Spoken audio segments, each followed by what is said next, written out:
ಪ್ರೇಕ್ಷಕರೇ ನಮಸ್ಕಾರ. 2026 ಫೆಬ್ರವರಿ 17ನೇ ತಾರೀಕು ಮಂಗಳವಾರ ಒಂದು ಸಂಪೂರ್ಣ ಸೂರ್ಯಗ್ರಹಣ ಸಂಭವಿಸುತ್ತೆ. ಇದು ಗೋಚರಿಸೋದು ಎಲ್ಲೋ ಅಂಟಾರ್ಟಿಕಾದಲ್ಲಿ ಅಥವಾ ಸ್ವಲ್ಪ ಮಟ್ಟಿಗೆ ದಕ್ಷಿಣ ಅಮೆರಿಕದಲ್ಲಿ, ಮೆಕ್ಸಿಕೋದಲ್ಲಿ ಅಲ್ಲಿ ಸ್ವಲ್ಪ ಗೋಚರಿಸುತ್ತೆ. ಬೇರೆ ಎಲ್ಲೂ ಸಂಪೂರ್ಣತೆ ಕಾಣೋದಿಲ್ಲ. ಭಾರತಕ್ಕಂತೂ ಅದು ಗೋಚರಿಸೋದಿಲ್ಲ.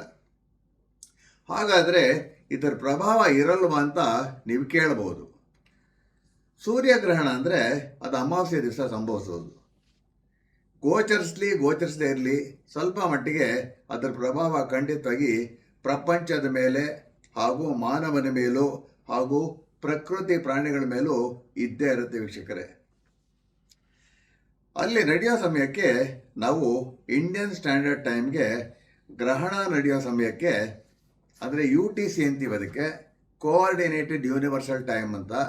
ಇದ್ರ ಈಕ್ವವೆಲೆಂಟು ಇಂಡಿಯನ್ ಸ್ಟ್ಯಾಂಡರ್ಡ್ ಟೈಮ್ ತಗೊಂಡಾಗ ನೋಡಿ ಗ್ರಹ ಸ್ಥಿತಿಗಳು ಹೇಗಿರುತ್ತೆ ಅಂತ ನಮ್ಮ ಲೆಕ್ಕಾಚಾರಕ್ಕೆ ಅದು ಭಾಳ ಹೆಲ್ಪ್ ಆಗುತ್ತೆ. 2026 ಫೆಬ್ರವರಿ 17ನೇ ತಾರೀಕು ಗ್ರಹಣದ ಸಮಯಕ್ಕೆ ಕುಂಡ್ಲಿ ಹಾಕಿದಾಗ ಗ್ರಹ ಸ್ಥಿತಿಗಳು ಈ ರೀತಿ ಇರುತ್ತೆ ವೀಕ್ಷಕರೇ. ಮಿಥುನದಲ್ಲಿ ವಕ್ರಗುರು, ಸಿಂಹದಲ್ಲಿ ಕೇತು, ಮಕರದಲ್ಲಿ ಕುಜ, ಕುಂಭದಲ್ಲಿ 5 ಗ್ರಹಗಳು ರವಿ, ಚಂದ್ರ, ಬುಧ, ಶುಕ್ರ ಹಾಗೂ ರಾಹು, ಹಾಗೇನೆ ಮೀನದಲ್ಲಿ ಶನಿ. ಈ ಪಂಚಗ್ರಹ ಕೂಟ ಇರುತ್ತಲ್ಲ ಕುಂಭದಲ್ಲಿ, ಪ್ರಪಂಚದ ಯೋಗಕ್ಷೇಮಕ್ಕೂ ಅಷ್ಟು ಒಳ್ಳೆಯದಲ್ಲ. ಮತ್ತೆ ಆಗಾಗ ಕಲಾರಂಗಕ್ಕೆ ಹಾಗೂ ಪ್ರತಿಷ್ಠಿತ ಉದ್ಯಮಿಗಳಿಗೂ ಹಾಗೂ ಪ್ರತಿಷ್ಠಿತ ರಾಜಕಾರಣಿಗಳಿಗೂ ಅವರ ಯೋಗಕ್ಷೇಮಕ್ಕೆ ಅಷ್ಟು ಶುಭ ಅಲ್ಲ. ಇವಾಗೆಲ್ಲ ನಡೀತಾ ಇರೋ ಅವ್ಯವಸ್ಥೆಗಳೇನು ನಡೀತಾ ಇದೆ, ನಾನು ಹಿಂದೆಯಿಂದನೇ ಹೇಳ್ಕೊಂಡು ಬಂದಿದ್ದೀನಿ. ಇದು ಸರೋಗುವಂಥದ್ದು ಲಕ್ಷಣಗಳು ಎಲ್ಲೂ ಕಾಣಿಸ್ತಾ ಇಲ್ಲ ವೀಕ್ಷಕರೇ. ಅಗ್ನಿ ಅವಘಡಗಳು ಕೂಡ ಹೆಚ್ಚಾಗಬಹುದು. ಈ ಗ್ರಹಣದ ಪ್ರಭಾವ ಸಾಧಾರಣವಾಗಿ ಪ್ರಪಂಚದ ಮೇಲೆ 3 ತಿಂಗಳವರೆಗೂ ಇರುತ್ತೆ. ಈಗ ಈ ಗ್ರಹ ಸ್ಥಿತಿಗಳು ಪ್ರತ್ಯೇಕವಾಗಿ ಇದನ್ನು ಗಮನ ಇಟ್ಟು ಕೇಳಿಸ್ಕೊಳ್ಳಿ. 4 ರಾಶಿಗಳ ಮೇಲೆ ಅಶುಭ ಪ್ರಭಾವ ಬೀರಬಹುದು. ಇದರ ಪ್ರಭಾವ 4 ರಾಶಿಗಳ ಮೇಲೆ ಗ್ರಹಣದ ದಿನದಿಂದ ಹೆಚ್ಚು ಕಡಿಮೆ 15 ದಿನಗಳವರೆಗೂ ಇರಬಹುದು. ಈ 4 ರಾಶಿಗಳು ಯಾವುದು ಅಂದರೆ ಕಟಕ, ಸಿಂಹ, ಮಕರ ಹಾಗೂ ಕುಂಭ. ಹಾಗಾದರೆ ಬನ್ನಿ ಈ 4 ರಾಶಿಗಳ ಮೇಲೆ ಯಾವ ರೀತಿ ಪ್ರಭಾವ ಬೀರಬಹುದು ಅಂತ ನೋಡೋಣ. ಆದರೆ ಇಲ್ಲಿ ಒಂದು ಮುಖ್ಯ ವಿಷಯ ಹೇಳೋಕ್ಕೆ ಇಷ್ಟಪಡ್ತೀನಿ. ರಾಶಿ ಭವಿಷ್ಯಗಳು ತಕ್ಕ ಮಟ್ಟಿಗೆ ತಿಳ್ಕೊಳ್ಳೋದು ಒಳ್ಳೆಯದೇನೆ. ಯಾಕಂದರೆ ನಾನು ದೀರ್ಘ ಅಧ್ಯಯನ ಮಾಡಿ ಇದನ್ನು ತಿಳಿಸೋದ್ರಿಂದ ನಾನು ಹೇಳೋ ರಾಶಿ ಭವಿಷ್ಯಗಳು ತಕ್ಕ ಮಟ್ಟಿಗೆ ನಡೆಯುತ್ತೆ. ಸುಮ್ಮನೆ ಜನರಲ್ಲಾಗಿ ಏನೋ ಹೇಳಬೇಕು ಅಂತ ನಾನು ಹೇಳೋದಿಲ್ಲ. ಆದರೆ ದಯವಿಟ್ಟು ಮನಸ್ಸಲ್ಲಿ ಒಂದು ವಿಷಯ ಯಾವಾಗಲೂ ಎಲ್ಲರೂ ಇಟ್ಕೋಬೇಕು. ನಮ್ಮ ಜಾತಕದ ಯೋಗಗಳು, ದಶಾಭುಕ್ತಿಗಳು, ಲಗ್ನ ಹಾಗೂ ಚಂದ್ರ ಲಗ್ನದ ಬಲ ಅಬಲಗಳು ಇದೆಲ್ಲ ಬಹಳ ಮುಖ್ಯ. ಅದರ ಮೇಲೆ ನಮ್ಮ ಜೀವನ ಅವಲಂಬಿತ. ರಾಶಿ ಫಲಗಳನ್ನು ಒಂದು ದಿಕ್ಸೂಚಿಯಾಗಿ ತಗೋಬೇಕಾಗತ್ತೆ. ಪರಿಹಾರಗಳನ್ನು ನಿಷ್ಠೆಯಿಂದ ಮಾಡಬೇಕು. ಕಾಸ್ಟ್ಲಿ ಪೂಜೆಗಳು, ಹೋಮಗಳು, ಶಾಂತಿಗಳು ಯಾವುದು ಅವಶ್ಯಕತೆ ಇಲ್ಲ. ಒಂದು ಶಿಸ್ತುಬದ್ಧ ಜೀವನ ನಿಮ್ಮನ್ನು ಕಾಪಾಡುತ್ತೆ. ಪಾಸಿಟಿವ್ ಆಗಿ ಥಿಂಕ್ ಮಾಡಿ ವೀಕ್ಷಕರೇ. ನಮಗೆ ಇರೋ ಒಳ್ಳೆಯದಕ್ಕೆ ಪರಮಾತ್ಮನಿಗೆ ಒಂದು ಧನ್ಯವಾದ ತಿಳಿಸಬೇಕು. ಯಾವುದೂ ಮ್ಯಾಜಿಕ್ಕಿಂದ ಬರೋದಿಲ್ಲ. ಏನೇ ಪಡಿಬೇಕಾದ್ರೂ ಕಷ್ಟಪಡಬೇಕು, ಶ್ರಮ ಪಡಬೇಕು, ಶ್ರಮಿಸಬೇಕು, ನ್ಯಾಯವಾಗಿ ನೋಡಿಕೊಂಡು ನಾವು ಮುಂದಕ್ಕೆ ಹೆಜ್ಜೆ ಇಡ್ತಾ ಇರಬೇಕು. ನ್ಯಾಯಬದ್ಧವಾಗಿ ನಡ್ಕೋಬೇಕು, ಧರ್ಮಕ್ಕೆ ಗೌರವ ಕೊಡಬೇಕು. ಮ್ಯಾಜಿಕ್ಕಿಂದ ನೋಡಿ ವೀಕ್ಷಕರೇ, ಕೈ ಮೇಲೆ ಏನೋ ಬರ್ಕೊಳ್ಳೋದ್ರಿಂದ, ಅಕ್ಕಿ ಕಾಳಲ್ಲಿ ದುಡ್ಡು ಇಡೋದ್ರಿಂದ ಈ ರೀತಿ ಯಾವುದೂ 10 ಪೈಸಾ ಏನೂ ಲಭ್ಯ ಆಗೋದಿಲ್ಲ. ಆರೋಗ್ಯ ಕಾಪಾಡಿಕೊಳ್ಳಿ, ಕಷ್ಟಪಡಿ, ನಿಷ್ಠೆಯಿಂದ ಇರಿ. There is no magic, only hard work and dedication ಅಂತ ನಾನು ಹೇಳೋಕ್ಕೆ ಇಷ್ಟಪಡ್ತೀನಿ. ಈಗ ಕಟಕ ರಾಶಿ. ರಾಶ್ಯಾಧಿಪತಿ ಚಂದ್ರ ಅಷ್ಟಮದಲ್ಲಿ ಬಹಳ ಬಲಹೀನನಾಗಿದ್ದಾನೆ. ಸ್ವಲ್ಪ ಹೆಚ್ಚಿನ ಜಾಗ್ರತೆ ವಹಿಸಬೇಕು. ಪ್ರತ್ಯೇಕವಾಗಿ ನೀರು ಕುಡಿಬೇಕಾದ್ರೆ ಅಥವಾ ಮಾತ್ರೆ ನುಂಗಬೇಕಾದ್ರೆ ಅಥವಾ ಊಟ ನುಂಗಬೇಕಾದ್ರೆ ಗಂಟ್ಲಲ್ಲಿ ಸಿಕ್ಕಾಕೊಳ್ಳೋ ಸಾಧ್ಯತೆಗಳು ಇರುತ್ತೆ. ಶ್ವಾಸಕೋಶದ ಸೋಂಕು ಉಂಟಾಗ್ಬೋದು. ವಾಹನ ಅಪಘಾತದ ಸಾಧ್ಯತೆ ಬಹಳ ಜಾಗ್ರತೆ ವಹಿಸಬೇಕು ರಸ್ತೆಯಲ್ಲಿ ನಡಿಬೇಕಾದ್ರೆ. ಒಡ ಹೊಡೆದವ್ರ ಜೊತೆ ಭಿನ್ನಾಭಿಪ್ರಾಯಗಳು, ಹಾಗೆಯೇ ರಾಶಿಯ ಮೇಲೆ ಕುಜನ ದೃಷ್ಟಿಯಿಂದ ಚೂಪಾದ ವಸ್ತುಗಳಿಂದ ಗಾಯಗಳಾಗುವಂಥ ಸಾಧ್ಯತೆ ಇರುತ್ತೆ. ಚತುರ್ಥಾಧಿಪತಿ ಶುಕ್ರ ಅಷ್ಟಮದಲ್ಲಿ, ಹಾಗೆಯೇ ಪಿತೃಸ್ಥಾನದಲ್ಲಿ ಅಂದರೆ 9ನೇ ಮೇಲೆ ಶನಿ ಇರೋದ್ರಿಂದ ತಾಯಿ ತಂದೆ ಯೋಗಕ್ಷೇಮಕ್ಕೂ ಅಷ್ಟು ಶುಭ ಅಲ್ಲ. ಆದಷ್ಟು ಮಟ್ಟಿಗೆ ಈ ರಾಶಿಯವರು ಪಿಕ್ನಿಕ್ಸ್ ಅಂದರೆ ವಾಯು ವಿಹಾರಗಳನ್ನು ಅವಾಯ್ಡ್ ಮಾಡಿಕೊಂಡ್ರೆ ಬಹಳ ಒಳ್ಳೆಯದು. ಎಕ್ಸ್ಕರ್ಷನ್ಸ್ ಎಲ್ಲ ಹೋಗೋದು. ಜಯಸ್ಥಾನದಲ್ಲಿ ವಕ್ರ ಗುರುವಿಂದ ದುಂದು ವೆಚ್ಚ, ದುಡ್ಡು ಕಳ್ಕೊಳ್ಳೋವಂಥ ಸಾಧ್ಯತೆ ಇರುತ್ತೆ. ದುಡ್ಡು ಅಥವಾ ಒಡವೆಗಳನ್ನ ಸ್ವಲ್ಪ ಕಳ್ಕೊಳ್ಳೋಂಥ ಸಾಧ್ಯತೆ ಇರುತ್ತೆ. ಹೀಗಾಗಿ ಇವ್ರಿಗೆ ಪರಿಹಾರ ಏನು ಅಂದರೆ ರಾಷ್ಟ್ರಾಧಿಪತಿ ಚಂದ್ರನನ್ನು ಬಲಪಡಿಸಬೇಕು. ಅದಕ್ಕೆ ಶಿವನ ಆರಾಧನೆ ಬಹಳ ಮುಖ್ಯ. ಈ 15 ದಿನಗಳ ಕಟಕ ರಾಶಿಯವರು ಬೆಳಗ್ಗೆ ಹಾಗೂ ಸಂಜೆ ಓಂ ನಮಃ ಶಿವಾಯ ಮಂತ್ರವನ್ನು ಉತ್ತರಾಭಿಮುಖ 108 ಬಾರಿ ಜಪಿಸಬೇಕು.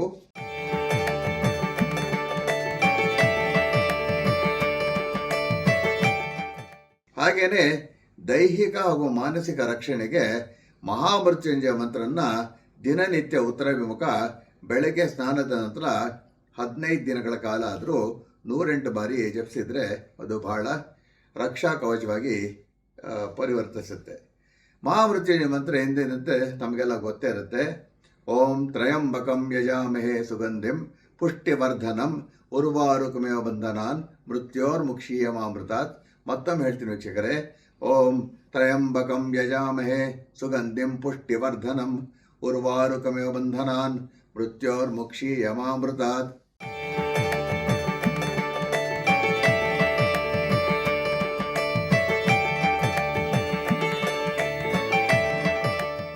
ಇಷ್ಟು ಕಟಕ ರಾಶಿಯ ಫಲಾಫಲಗಳು. ಈಗ ಸಿಂಹ ರಾಶಿಯಲ್ಲಿ ಕೇತು ಇದ್ದರೆ ಪದೇ ಪದೇ ಸೋಂಕುಗಳು, ಕಣ್ರೆಪ್ಪೆ ಅದರೋದು, ಅಂದರೆ ಸ್ತ್ರೀಯರಿಗೆ ಬಲಗಣ್ಣು ಅದರೋದು, ಪುರುಷರಿಗೆ ಎಡಗಣ್ಣು ಅದರೋದು, ಇದು ಸ್ವಲ್ಪ ಜಗಳಗಳ ಸೂಚನೆ ಖಂಡಿತ ಕೊಡುತ್ತೆ. ಹಾಗಂತ ಗಾಬರಿ ಪಡಬೇಡಿ. ಒಂದು ಸರ್ತಿ ವಾಯು ಪ್ರಕೋಪದಿಂದನೂ ಜಾಸ್ತಿ ಆಗುತ್ತೆ ವಾಯು ಪದಾರ್ಥಗಳು ತಿಂತಾ ಇದ್ದರೆ. ಅದಕ್ಕೆ ಆರೋಗ್ಯ ಸ್ವಲ್ಪ ನೋಡಿಕೊಳ್ಳಿ. ಪಿತೃಸ್ಥಾನಾಧಿಪತಿ ಹಾಗೂ ಮಾತೃಸ್ಥಾನಾಧಿಪತಿ ಕುಜ ಷಷ್ಠದಲ್ಲಿರೋದ್ರಿಂದ ಅಂದರೆ 6ನೇ ಮನೆಯಲ್ಲಿ ಪೋಷಕರ ಜೊತೆ ಭಿನ್ನಾಭಿಪ್ರಾಯಗಳು ಉಂಟಾಗಬಹುದು. ಸಪ್ತಮದಲ್ಲಿ ಪಂಚಗ್ರಹಗಳು, ದಂಪತಿಗಳಲ್ಲಿ ಅಸಮಾಧಾನ, ಪತಿ ಅಥವಾ ಪತ್ನಿಗೆ ಕಷ್ಟಗಳು ಸ್ವಲ್ಪ ಹೆಚ್ಚಾಗಬಹುದು. ಆದರೆ ಅವಿವಾಹಿತರಿಗೆ ಮದುವೆ ನಿಶ್ಚಯ ಕೂಡ ಆಗ್ಬೋದು. ಹಾಗೆಯೇ ಪತಿ ಅಥವಾ ಪತ್ನಿಯನ್ನು ಕಳ್ಕೊಂಡಿರೋರಿಗೆ, ಅಂದರೆ ಎಷ್ಟೋ ಜನಕ್ಕೆ ಗಂಡ ಅಥವಾ ಹೆಂಡತಿ ಹೋಗ್ಬಿಟ್ಟಿರ್ತಾರೆ, ಕಾಯಿಲೆಯಿಂದ ಹೋಗ್ಬಿಟ್ಟಿರ್ಬೋದು ಅಥವಾ ಡೈವೋರ್ಸ್ ಆಗಿರ್ಬೋದು, ಏನಾದರೂ ಅಂಥವ್ರಿಗೆ ಪ್ರಯತ್ನ ಪಟ್ಟರೆ ಪುನರ್ವಿವಾಹ ಪ್ರಾಪ್ತಿಯಾಗುವಂಥದ್ದು ಸಾಧ್ಯತೆ ಇರುತ್ತೆ. ಸಪ್ತಮದಲ್ಲಿ ರಾಹು ಇದ್ದರೆ ಬಿಸ್ನೆಸ್ ಪಾರ್ಟ್ನರ್ಸಿಂದ ವಂಚನೆ ಸಾಧ್ಯ. ಧನಸ್ಥಾನಾಧಿಪತಿ ಹಾಗೂ ಲಾಭಸ್ಥಾನಾಧಿಪತಿ ಬುಧ ಸಪ್ತಮದಲ್ಲಿದ್ದರೆ ಸಂಪಾದನೆಗೆ ತೊಂದರೆ ಇಲ್ಲ. ಅಷ್ಟಮದಲ್ಲಿ ಶನಿ ಇದ್ದರೆ ಪತಿ ಅಥವಾ ಪತ್ನಿಯ ಆರೋಗ್ಯದಲ್ಲಿ ಏರುಪೇರು ಉಂಟಾಗುತ್ತೆ.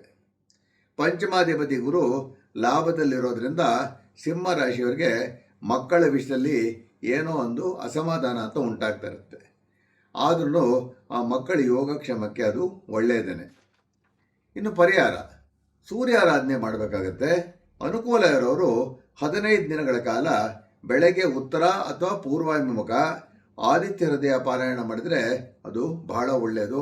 ಇದು ಕೇವಲ ಒಂದು 8-10 ನಿಮಿಷ ಕೂಡ ಆಗೋದಿಲ್ಲ, ಬಹಳ ಸುಲಭವಾಗಿ ಮಾಡಬಹುದು. ಬೆಳಗ್ಗೆ ಬಿಸಿಲಿಗೆ ಬಂದು ಸೂರ್ಯನಾರಾಯಣನಿಗೆ ನಮಸ್ಕರಿಸಬೇಕು. ಈ ಸೂರ್ಯ ಗಾಯತ್ರಿಯನ್ನು ಆದಿತ್ಯ ಹೃದಯ ಮಾಡೋಕ್ಕಾಗದೇ ಇರೋರು ಇದನ್ನು ಮಾಡ್ಬೋದು, ಅದನ್ನು ಮಾಡ್ಬೋದು. 24 ಬಾರಿ ಜಪಿಸಬೇಕು. ಓಂ ಆದಿತ್ಯಾಯ ವಿದ್ಮಹೇ ಸಹಸ್ರಕಿರಣಾಯ ಧೀಮಹಿ ತನ್ನೋ ಸೂರ್ಯ ಪ್ರಚೋದಯಾತ್. ಮತ್ತೊಮ್ಮೆ ಹೇಳ್ತೀನಿ ವೀಕ್ಷಕರೇ, ಓಂ ಆದಿತ್ಯಾಯ ವಿದ್ಮಹೇ ಸಹಸ್ರಕಿರಣಾಯ ಧೀಮಹಿ ತನ್ನೋ ಸೂರ್ಯ ಪ್ರಚೋದಯಾತ್.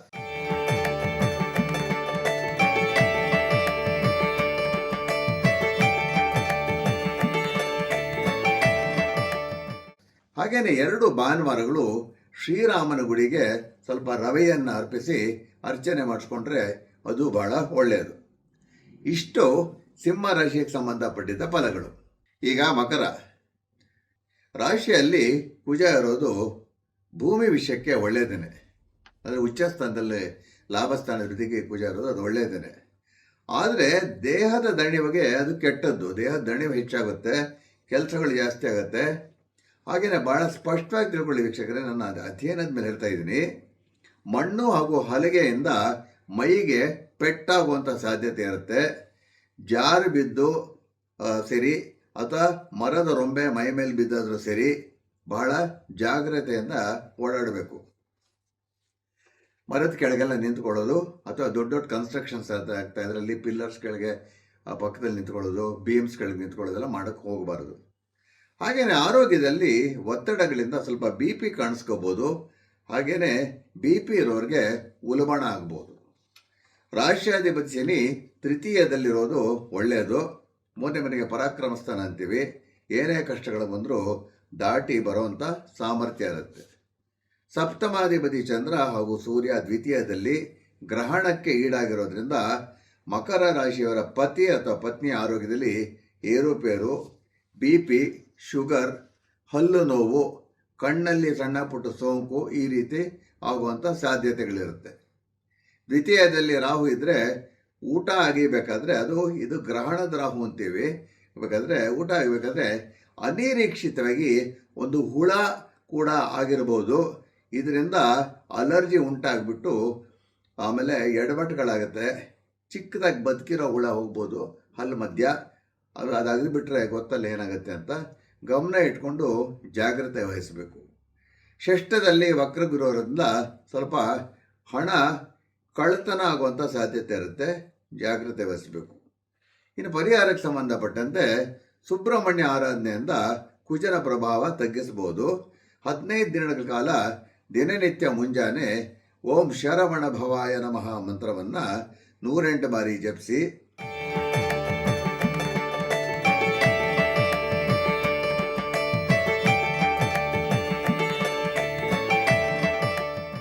ಆನಂತರ ಕುಜ ಬೀಜ ಮಂತ್ರವನ್ನು 28 ಬಾರಿ ಜಪಿಸಿ. ಕುಜ ಬೀಜ ಮಂತ್ರ ಯಾವ ರೀತಿಯಲ್ಲಿ ಬರುತ್ತೆ ಅಂದರೆ ಓಂ ಕ್ರಾಂ ಕ್ರೀಂ ಕ್ರೌಂ ಸಹ ಭೌಮಾಯ ನಮಃ, ಓಂ ಕ್ರಾಂ ಕ್ರೀಂ ಕ್ರೌಂ ಸಹ ಭೌಮಾಯ ನಮಃ.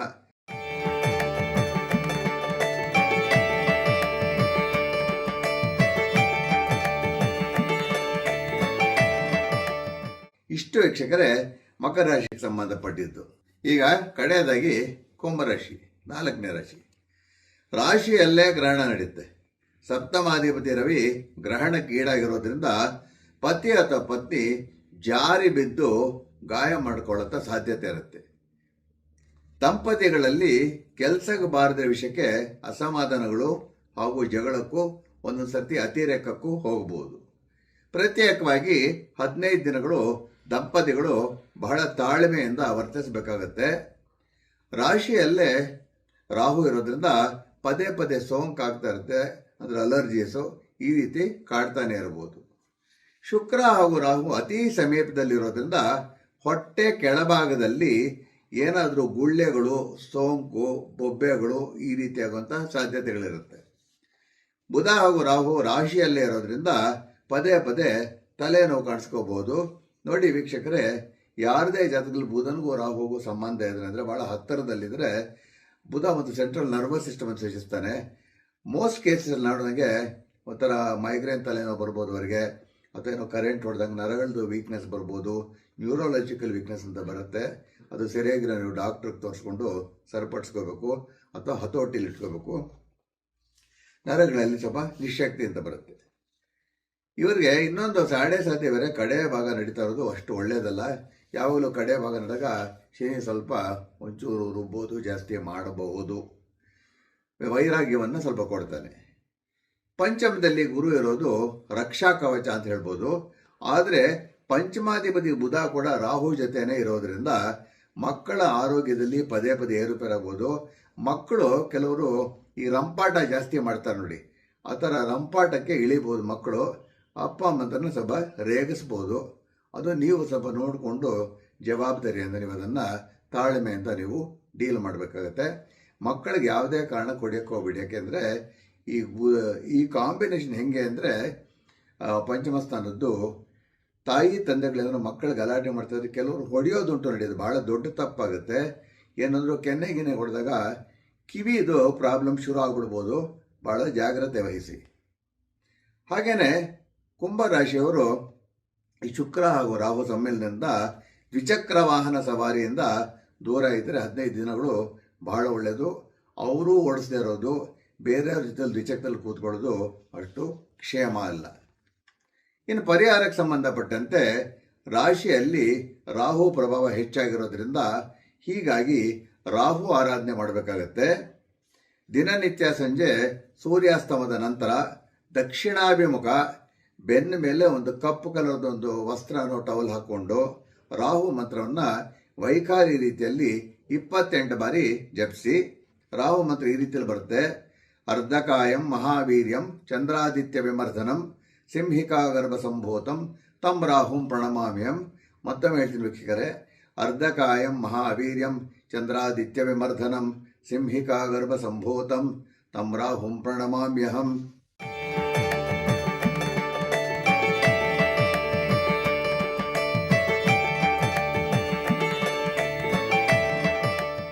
ಆನಂತರ ಕಾಲಭೈರವ ಮಂತ್ರವನ್ನು 28 ಬಾರಿ ಜಪಿಸಬೇಕಾಗತ್ತೆ. ಈ ಕಾಲಭೈರವ ಮಂತ್ರ ಯಾವ ರೀತಿಯಲ್ಲಿ ಬರುತ್ತೆ ಅಂದರೆ: ಓಂ ಕಾಲಕಾಲಾಯ ವಿದ್ಮಹೆ ಕಾಲಾತೀತಾಯ ಧೀಮಹಿ ತನ್ನೋ ಕಾಲಭೈರವ ಪ್ರಚೋದಯಾತ್ ಅಂತ.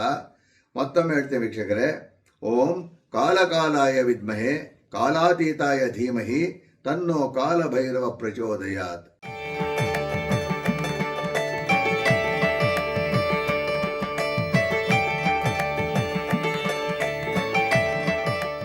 ಇಷ್ಟು ವೀಕ್ಷಕರೇ ಕುಂಭರಾಶಿಯ ಫಲಾಫಲಗಳು.